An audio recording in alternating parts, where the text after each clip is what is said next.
Semua orang pasti punya penyesalan terhadap masa lalunya. Dan seandainya kita bisa kembali ke masa lalu, kira-kira hal apa sih yang harus kita rubah yang mungkin akan merubah masa depan kita? So, stick around. Hai semua, perkenalkan nama gue Ama Alkatiri dan gue adalah seorang blogger yang menulis konten mengenai perkembangan diri. Dan linknya gue taruh di kolom description bila lo ingin membaca. Back to our topic. Hal apa sih di masa lalu gue yang gue harap dapat merubahnya? Yang pertama, tidak mengandalkan pendidikan formal. Mungkin di antara kalian ada yang sama seperti gue, di mana kita menganggap bahwa pendidikan formal adalah pendidikan yang paling penting di hidup kita. Dan setelah lulus, akhirnya kita jadi berhenti belajar. Namun Kenneth Blanchard, seorang penulis dan motivator dunia, itu mengatakan, when you stop learning, you stop growing. Ketika lo berhenti belajar, lo berhenti tumbuh. Setelah kita lulus, kebanyakan dari kita, termasuk gue, berhenti belajar. Padahal sebenarnya setelah kita lulus sekolah, kita baru mulai belajar. Gue di sini nggak bermaksud mengatakan formal education nggak penting. Tapi pertanyaannya, apakah pendidikan formal merupakan pendidikan yang paling penting? Gue teringat pernyataan dari tokoh bersejarah di Amerika yang bernama Jim Rohn. Ia mengatakan, formal education will make you living, self-education will make you fortune. Artinya, pendidikan formal seperti ilmu pengetahuan, matematika, biologi akan membantu kita mendapatkan pekerjaan dan menghasilkan penghasilan untuk hidup. Namun, pendidikan di luar bangku sekolah seperti membaca buku self-help, mendengarkan podcast, mengikuti course, dan pengalaman yang lo punya itu akan membuat lo fortune. Lo gak cuma akan mendapatkan income, tapi lo akan merasa hidup lo lebih hidup.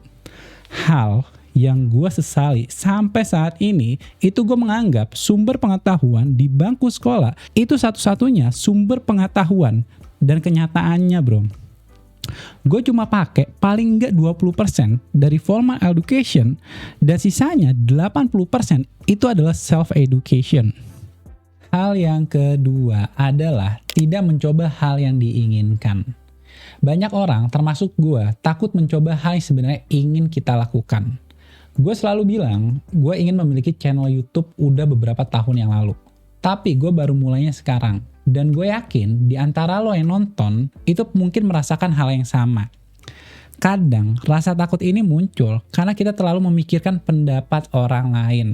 Namun sebenarnya, orang lain itu nggak peduli apakah kita sukses ataupun tidak. Dan mereka itu nggak punya waktu untuk memikirkan kehidupan kita. Kitanya aja kadang yang overthinking. Jika kita nggak mencoba hal yang kita inginkan, maka kemungkinan besar kita hanya akan mengikuti apa yang orang lain ingin kita lakukan.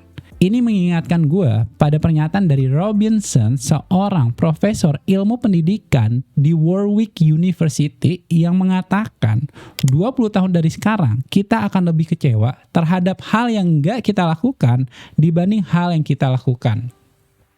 Pertanyaannya bro, apakah kita siap menerima kecewaan di masa depan jika kita nggak melakukan hal yang ingin kita lakukan saat ini?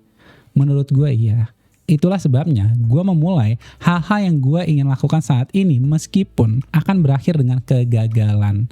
But at least gue udah mencoba. So jika lo tidak ingin merasa kecewa dengan kehidupan di masa depan, saat ini adalah waktu yang tepat untuk memulai hal yang lo inginkan. Hal yang ketiga adalah jangan terlalu mempedulikan apa yang orang lain pikirkan. Gue ngerti, kita ingin disukai dan diterima oleh semua orang. Tetapi, apakah hal tersebut mungkin terjadi? Beberapa tahun yang lalu, gue juga berharap semua orang tuh suka sama gue. Semua orang tuh muji diri gue. Semua orang gue harap peduli sama diri gue. Tapi kenyataannya bro, nggak peduli seberapa baik usaha gue untuk menyenangkan orang lain, pasti akan ada aja orang yang nggak suka sama diri gue. Dan yang membuat akhirnya gue sadar untuk memutuskan tidak peduli lagi dengan apa yang orang lain pikirkan adalah gue sadar bahwa gue hanya membutuhkan dukungan dan perhatian dari beberapa orang aja. Jika kita terlalu peduli dengan semua orang yang sebenarnya orang tersebut juga nggak peduli dengan kita akan menjadi sangat dipengaruhi oleh pendapat mereka. Pertanyaannya, apakah kita mampu menjalani hidup seperti tadi? Nggak ada yang mampu bro menjalani hidup untuk memenuhi harapan orang lain terus-menerus. Kenapa? Karena selamanya harapan mereka nggak akan pernah bisa kita penuhi. Seperti pernyataan dari Bruce Lee yang mengatakan, gua nggak hidup di dunia ini untuk memenuhi harapan lo, dan lo nggak hidup di dunia ini untuk memenuhi harapan gua. Setiap orang hidup untuk memenuhi harapannya sendiri. Gua sama lo hidup bukan untuk memenuhi harapan satu sama lain. Gua hidup nih untuk memenuhi harapan diri gua, lo hidup untuk memenuhi harapan diri lo. Hidup ini simple bro, tapi kadang kitanya aja yang ngebuat ribet. Hal yang keempat adalah langkah kecil lebih penting dibanding langkah besar. James Clear dalam bukunya Atomic Habits mengatakan semua hal besar dimulai dari awal yang kecil. Dulu gue berpikir bahwa untuk mencapai impian gue, itu gue harus mulai dengan langkah besar terlebih dahulu. Tapi pada akhirnya gue kehilangan semangat di tengah jalan. Gue mau ngurusin badan, tapi maksain larinya harus 1 jam tiap hari. Gue mau baca buku, tapi maksain gue harus baca 1 buku per minggu. Kadang kita tergoda ingin segalanya itu serba instan, sampai-sampai kita meremehkan langkah kecil yang kita lakukan secara konsisten. Jika kita nggak terbiasa berolahraga, cukup berlari 2 kali seminggu udah cukup bro. Jika kita jarang membaca, baca aja 2 lembar per hari, itu udah merupakan langkah yang bagus. Langkah kecil yang kita lakukan secara konsisten akan membawa kita pada pencapaian besar. Seperti halnya kita mulai sekolah, kita nggak langsung tuh masuk SMP, tapi melewati TK, abis itu SD. Perubahan diri nggak bisa terjadi secara instan, tapi melalui proses yang panjang dan konsisten sehingga hal besar pun dapat kita capai. Yang kelima adalah kita disukai karena kita menjadi diri kita sendiri. Kadang kita menganggap penerimaan diri di lingkungan itu lebih penting dibanding menjadi diri sendiri. Pasti lo pernah kan merasakan menjadi orang lain, gak apa-apa deh asal gue ditemenin sama banyak orang. Asal gue disukai sama banyak orang. Asal gue dicintai sama banyak orang. Tapi pertanyaannya bro, apakah lo bahagia ketika lo menjadi orang lain? Gue ingin bercerita tentang Bronnie Ware. Ia adalah seorang bidan di Australia yang merawat pasien dengan harapan hidup hanya beberapa bulan. Dia bertanya pada setiap pasien tentang penyesalan terbesar mereka dalam hidup.